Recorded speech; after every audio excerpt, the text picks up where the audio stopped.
Previously on Joburg's Hottest Breakfast Show. Wednesday morning, of course, old school legends brought us compliments of Ava's chauffeur drive, but clearly didn't need a chauffeur to get her here. She's a very independent lady as well. Listen, thank goodness you missed all of the traffic, because it is a freaking nightmare out there. I hear so. What a pleasure to have the wonderful Sam Cowen in the studio. It's unbelievable. Brilliant to see. Thank you very much. And you look divine. Thank you. You haven't changed. The last time I saw you, I'm going to come again. If this is how I'm going to get treated, yes. Well, no, it's all scripted. Oh, okay, fair enough. There we go. We wrote all Well, then stay on script. We wrote all the nice stuff first. Stay on script, yeah. Look, the last time I saw you, I think you were doing one of those Hyundai races. The Rock the Something race? Yes, that's right. Rock the Run. Yes, Rock the Run. Yes, that was a hard 10. That was a really hard 10. Well, I don't know. I was just sitting and going, good luck, everyone, run. And then went on the stage and gave away prizes. It was a hard 10, and then ANN7 came to me, this beautiful girl, and said, can we interview you? Yeah. So I said, yes, absolutely. She goes, okay, cool. Can you just wait? So I said, that's fine. Is there anything you need to know? She goes, no, I know all about you. So I said, fantastic. So the first question she asked is, she said, so are you still enjoying Five? I said, I do listen, so I do still enjoy it. And she said, and you've just had a baby. I said, that was 8 years ago, but thank you. I think I've lost the weight by then. And she said, and you did the 21. I said, no, I did the 10. And I felt so bad for her, because she couldn't get one thing right. And eventually I said, I'm going to have to go, more for your sake than anyone else's. I love that. Okay, Sam Cowen is our old school legend, of course, South African radio DJ, book author, was part of the Rude Awakening. Also How does it make you feel to be called an old school legend? Yeah, I'm all right with it, hey? Are you okay? Yeah. I really am, because whatever else I do now for the rest of my life, I can say, Sasha Montenegro thinks of me as an old school legend. How's that, eh? Doesn't mean you old. No. I'm well aware that he doesn't mean that. No, definitely. He hasn't seen me in my old school uniform. Well, still wear it? Not yet. Every now and again. Not yet. Okay, listen, Sam Cowen is here. We're going to play a whole lot of her songs as well. There's so much to talk about. Joburg's Hottest Breakfast and True Colors. One of the songs chosen by our legend this morning, Sam Cowen. Correct. In the Hot Chair. Great song. Wow. I mean, for a radio station that used to play one or two songs, not that often, that's a pretty good one. Thank you. You would have chosen. Listen, okay. Number one, do you remember the first time you and I ever met? No. We met lots of times. I know, but the first time we ever met. No. But I love that you do. I do. I'll never forget. I was like, I'm going to meet the Sam Cowen. Because I, at that stage, I think it was doing 1 to 4 in the morning, and you had already progressed. You were doing, you were like, hey, you were with Mansfield. That's true. I was like, oh. And we met on the set at Mnet for the Spot On. That's right. You remember? We used to alternate. We used to do the Spot On. Yeah, we used to do the Spot On. I remember that was the first time I ever met you. That's crazy. That was a long, long time ago. Anyway, so there's so much to talk about. Yes. We always sit here and sit and think, I mean, the years that you spent waking up at really, really early hours to go and do the Rude Awakening with Jeremy, and then eventually with Darren Wackett. Where did it start for you? Where did broadcasting start for you? So I desperately wanted to work at 702 because I'd always thought it was the most amazing station. Yeah. So, but I had no qualifications. I've got a BA. I'm qualified to say, would you like chips or a baked potato with that, sir?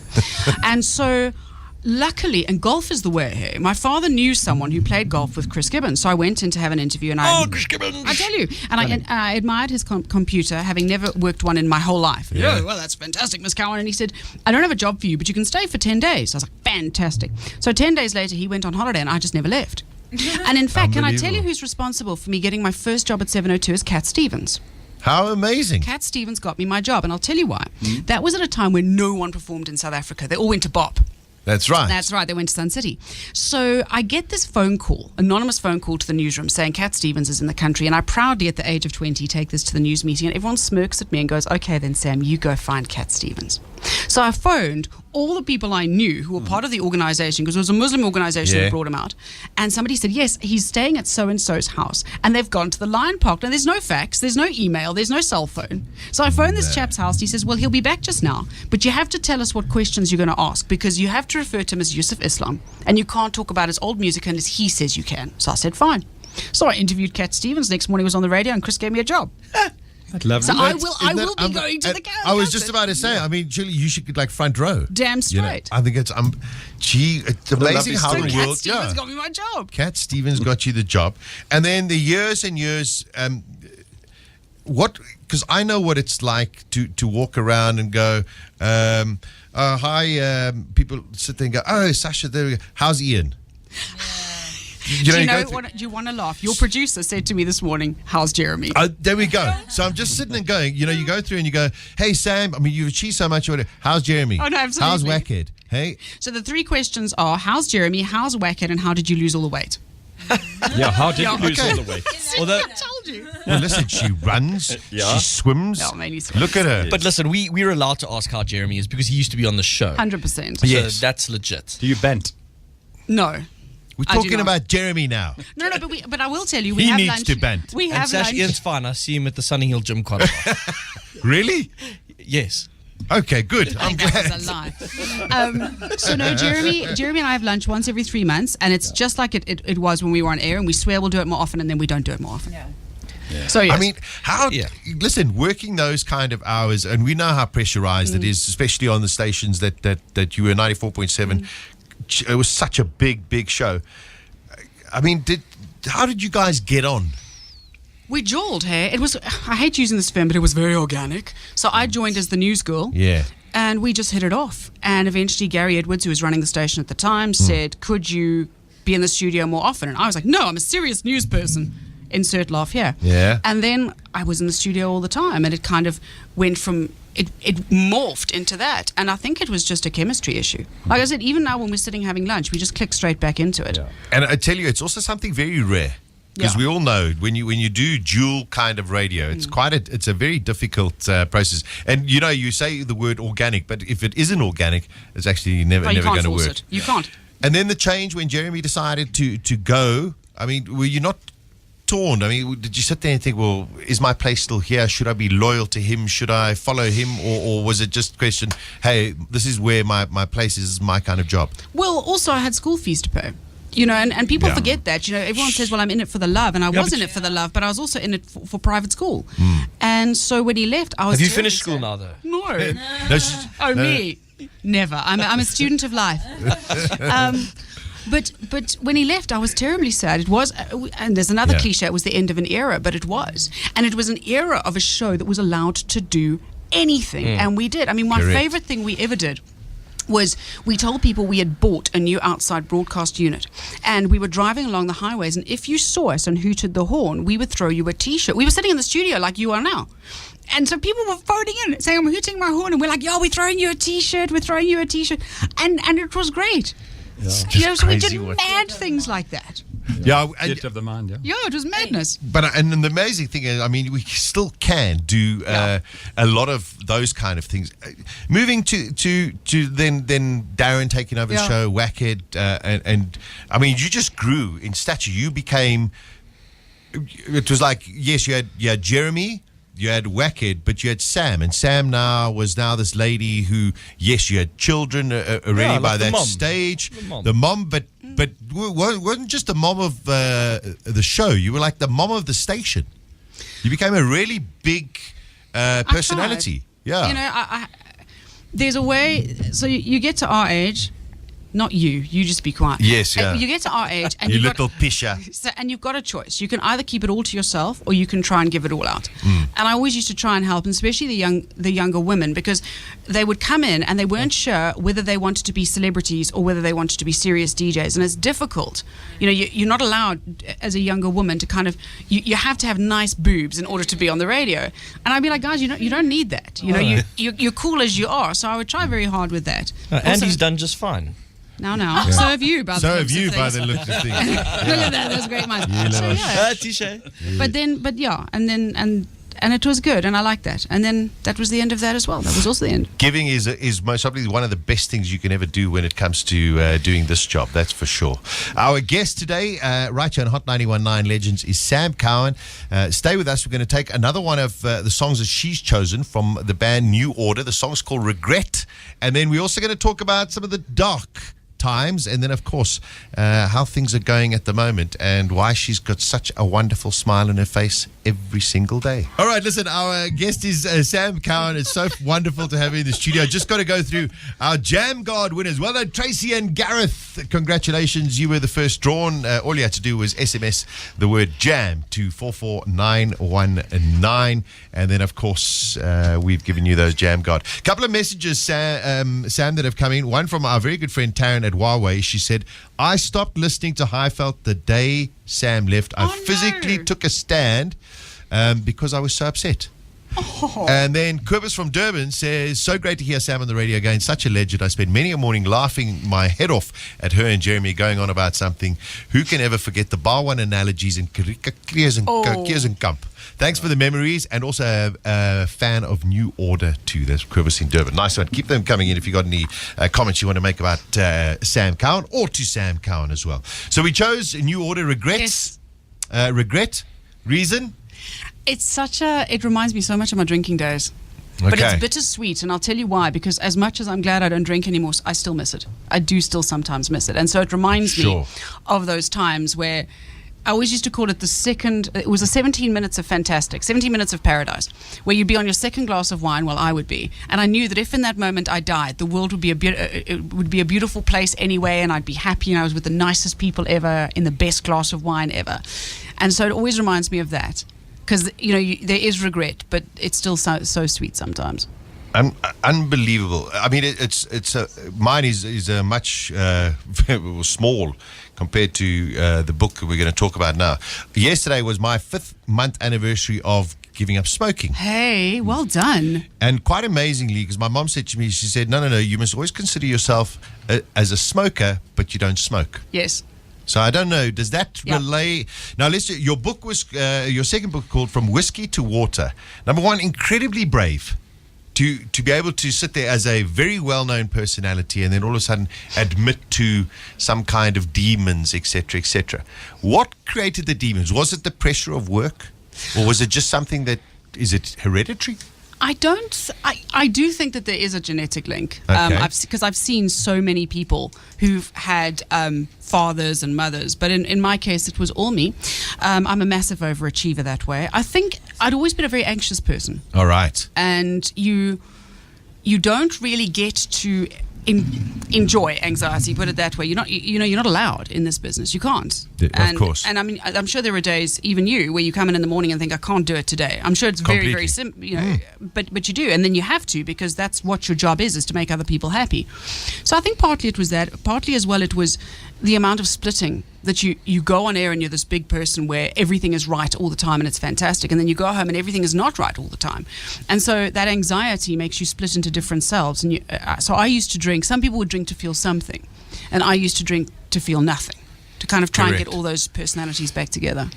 It's quite amazing. And I must admit, unfortunately, I haven't read the book, but I'm definitely going to, because I think it's a book that so many people who work in this industry, number one, will be able to relate to very easily. And I think so many people who've read this book maybe get a better understanding, number one, about you as a person, but also the kind of world that we live in, or people perceive us to live in.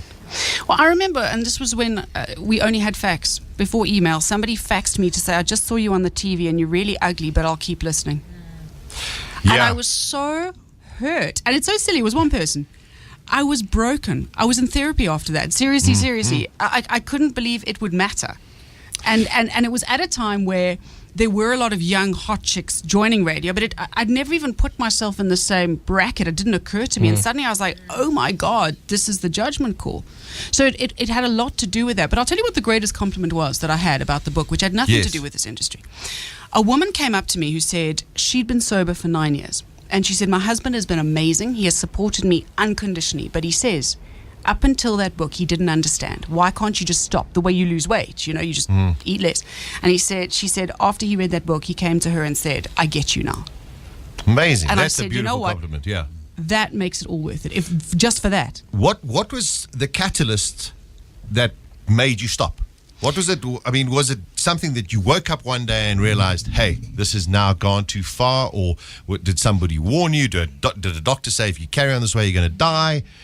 Or was it just you You sat and went, hey, I've created this mess. I'm going to fix this mess. Not even close. So Okay, 6 good. months before I stopped drinking, I knew I had to stop. I had a permanent hand tremor, which I lied and told everyone was hereditary. Sure. There were signs that I'd done some liver damage, and I kept ignoring them. And I looked in the mirror one morning before going to work, and I thought, is this how every day is going to be for the rest of your life? But I couldn't give it up. It became like a divorce where you'd look at your ex and go, well, I'll have the kids Monday to Wednesday. So if I was sober Monday to Thursday, and then I drank on Friday, but not too much. It was this weird kind of relay of Trade-off. power. Yeah. And eventually what happened was everyone has a rock bottom, and I've got a reputation as being a super nerd. I always say to people, born to be wild, I was born to be mild. So I got drunk at my parents', and it broke all my rules because I'd never been drunk at work. I had never drunk at work. Even at company functions, I'd had like a drink and disappear off. I get blotto at home, but you'd never see me drunk or even hungover at work. No one ever knew. So to get drunk at my parents, to embarrass myself with the two people that I respected most in the world. And I drove home, and my husband was behind me in the car. We'd gone in separate cars. And he said, you drove home on the right-hand side of the road all the way. Oh. Ow. And he said to me, I can't do this anymore, and burst into tears. And he's not a crier.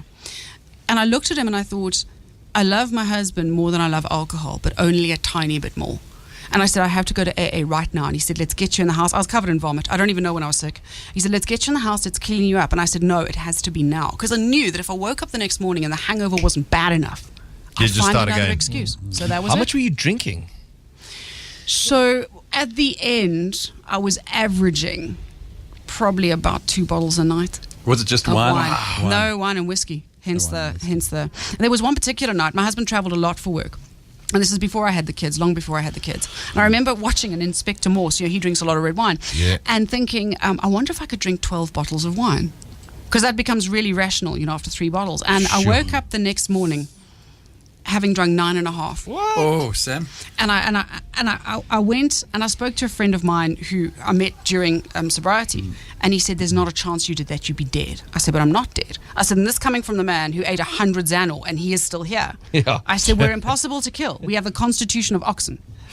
You know what? It's just it's such an incredibly strong story. And listening to, how your husband was there, but just never gave up and sat and said, listen, here is now the support. And support is very, very important. You've got to have that support vehicle around you. And in this industry as well, people will support you to a point, and then a lot of times they run away. They shy away. Well, I think that's when people become a liability. You see, that never happened with me. Nobody knew. And when the book came out, there were people I worked with who came up You saying, didn't have a clue. what happened here? Wow. When was this going on? I was so careful, because also when you've got rules, if you stick within the rules, you don't have a problem. So because I was never drunk at work, I didn't have a problem. I was never drunk at functions, I didn't have a problem. Never drank before lunchtime, and I wouldn't drink at lunch unless you suggested it. Unbelievable. So I'd never go to lunch with you and say, Sasha, let's have a bottle of wine. I'd wait for you to say, look, once you suggested it, the gloves were off. There we go. But it was an But yeah. incredibly secretive kind of life. Very much so. Well, listen, that's the dark side, and look at you today. Isn't that just incredible Yay. where you are? Yes. And you got your beautiful kids. Oh, Good. crumbs. I mean, yes. I remember, listening to you and going, oh, my kids are born. And I went, yeah, we go. The Here we mother go. of the radio. She's going to know everything. Everything's going to come out of Sam's mouth about kids. But you did such an incredible job educating the masses of South Africans, sitting and going, hey, I'm also a mom, and I'm also going through this, and etc. And I'm here to help myself and also help you, which I thought was incredible as well. I think it was brilliant. Well done for that. But it's such a myth that motherhood makes you a whole and better person. I mean, I adore my kids. I'm really glad I had them. But there's days where I just look at them and I'm like, I said to my son once, I said, you know what? Of all the conversations that were difficult that I thought I was going to have with you, please don't pick your nose with a memory stick. Was not one of them. Yes. Oh, I love it. I love it. I love Well, it. I know I brought up the absolute worst in my mother. I'm not Yeah. surprised. I still do. And Listen, I'm 33. listen, I still do, and I'm a lot older than you, and fortunately she's not listening because she's on an aeroplane right now Nice. to come and look after me at my age. Sam Cowen's with her. We're going to talk about what she's up to now and, just the positivity of her life. And I suppose here's a song. I mean, it just explains everything. Don't Stop Believing. 18 minutes away from 9 o'clock. One of the most inspiring songs ever written. Journey and Don't Stop Believing. Speaking of inspiring, Sam Cowen sitting with us, our legend this morning on Hot 91.9. And I tell you, I'm getting WhatsApp messages from people here going, "What a story! I can't believe it." On my way to go and buy the book. I mean, I'm going to order it. I'm glad it's available on Kindle. Yes, it is. There we go. I'm going to get it. What is the name of the book? From whiskey to water. Whiskey to water. Yeah. Just an incredible story. You said something just off air now about what you wrote in the book. Please share it with us. So I said that we come to the fire pit by different roads, but we all sit in the same ash. I mean, there we go. I think that explains true. so much. It's true. Sam, let's go where you are now. Yes. I mean, we know that you love your swimming, you love your exercise, etc., etc., and you're doing a lot of other things as well. So tell us what you're doing. Okay, so I am training to do a long swim in a couple of years' time. And in the meantime, I was really ill at the beginning of the year. I was 6 months in bed.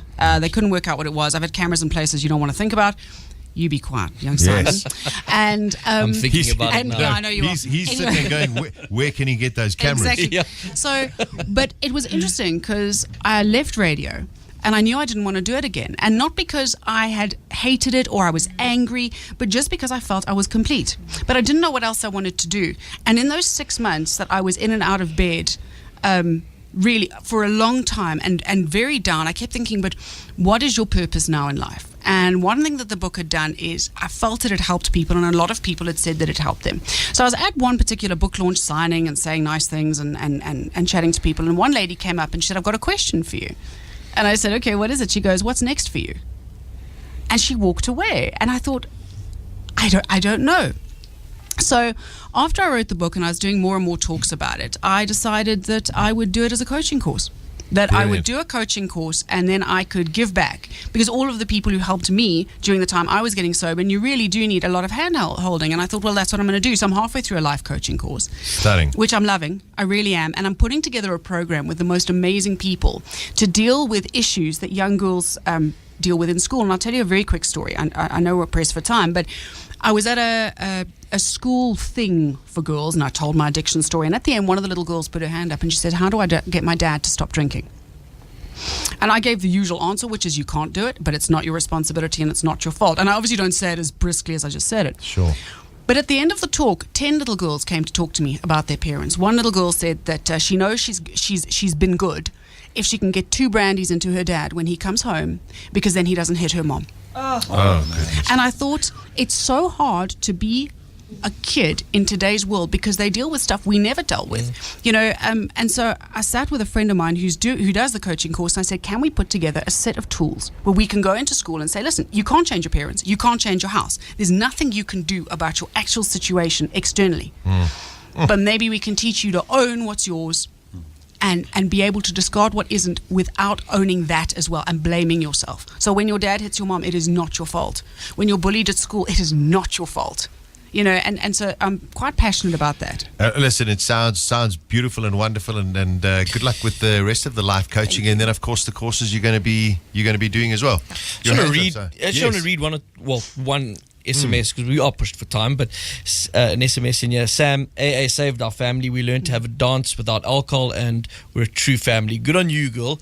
Going to get the book now. Oh, bless. And then also, wow, Sam, so inspirational. You're amazing. I never knew the rocky road you traveled. Can now understand my late mom's journey. Oh. Wonderful. Yeah. Sam, it's just been such a treat. We could just chat for hours and hours and hours. And I think what you got to learn from here is, if you put the right energies out there, it's incredible what can come back to you. And you are really a great inspiration. Thank and I think you. so many people can sit there and hopefully identifying the positive and not too much the negative. But if you need the 100%. help, you know what? I think it's a book. I'm just ordered it, and I'm really looking forward to reading it. So Awesome. Wonderful to have you. Thank Thanks so you. much Thank for you, your Sam. time. I loved coming in. Thank you. Yeah, brilliant. There we go. Sam Cowen, our legend, wrapping up our show today, and we wrap. Joburg's hottest breakfast show. Sasha Martinengo, Andy Levy, John Wallen, Kwaneli Kuneni, Simon Hill. Weekdays from 6 to 9. Hot